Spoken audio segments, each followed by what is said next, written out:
Hey, this is my report back after talking to 28 high schoolers. It was really fun, as always, and their teacher, who has had me come in a bunch of times now, had them answer a question before I started as she was taking attendance, and she asked them, if you were to have a baby right now, what do you think you would do? Do you think you'd have a home birth or a hospital birth? And it was super enlightening to see kind of what these kids were thinking about, and how that might relate then to, whether it's next year or 10 years from now, when they're having their first pregnancy, like what they're going to be thinking about and wondering about and asking. So it was pretty cool and enlightening, and I thought I'd share a little bit about what I learned, which was that I think there were 2 out of 28 who said that they thought home birth might be cool. So I think that's positive considering the statistics.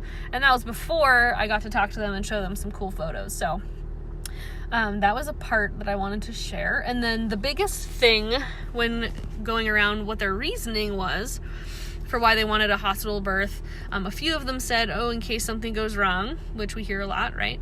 And I addressed in their questions that they asked me, I made sure to give detailed answers because I think that is a really important question. But far and above, the biggest reason was they said something like, I'm a baby or I'm a wimp with pain and I won't be able to handle it. So it was interesting because I feel like I don't pay a lot of attention to that piece of the discussion, the pain tolerance part. I just kind of typically brush it aside as kind of like old news. But it was good as a reminder that even this new generation coming up and moving into their childbearing years, which is kind of a weird term, right? But they are really concerned, it sounds like, about whether or not they could handle the pain, and they just assume that they can't. So I think it'd be really cool for me, either next time I come in or in between now and then, sending some resources their way that are on that topic. And it made me feel like I really want to maybe create a class specifically about pain and labor. We already have some different content, but most of it's pretty long and not easily digestible. So anyways, those are my thoughts as I sit in my warm car in this high school parking lot as they're all headed home for the day around me. Also, fashion sense hasn't changed a whole lot, it seems like, since I was in high school, which is surprising. Anyways, I will be pondering all of these things and invite you to share your thoughts, especially if you've worked with teens and you've talking about reproductive issues and reproductive rights. It was really helpful. I made that post earlier showing you my snack before I came over here and asked you what you would say if you were in front of a group of high schoolers, and it really helped me kind of focus in. And I definitely did say partway through, if you only leave with one thing today, I want you to leave with this, and that is that in pregnancy and birth, as well as every other time in your life, you are the one who is in charge of the care that you're receiving. If you're receiving it from someone else, you're in charge of your own self-care. And that if you're working with a midwife or a doctor, whoever it is, a nurse, whatever, that they are working for you. You are in charge of your experience and you're in charge of your body. And I think that was really, there were a lot of really sort of shocked faces that maybe, or just sort of like, I'd never considered that sorts of faces. So thanks for contributing over on that post. It helped me kind of hone in a little bit more than usual, perhaps. And I got asked a lot of fun questions, which I guess I could recount here. I got the classic, what if the cord is around the neck question. Someone had been born with a cord around their neck, they were told, and that it was an emergency.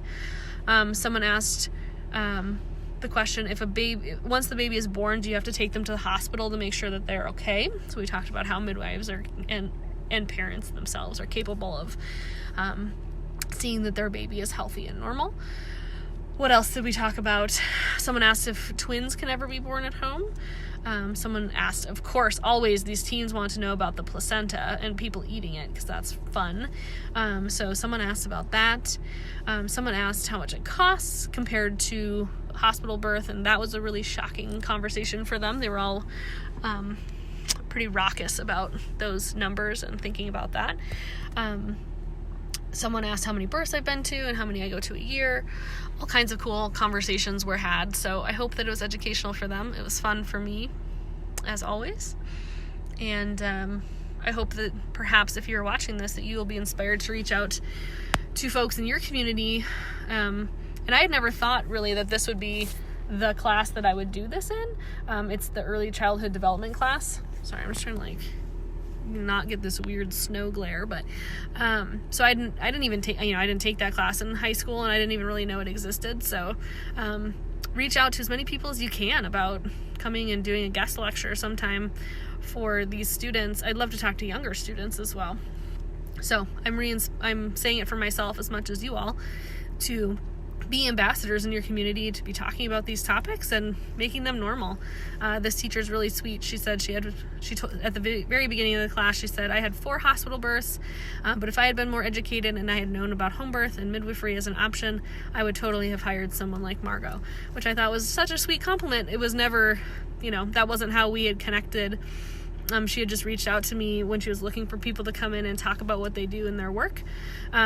And I don't know that she would have said that the first time I came in, but I think this is the 5th time that I've come to talk to her, one of her classes. So it's really cool to even see how these brief interactions can impact the people, the adults in the room too. So get out there and teach stuff in your communities.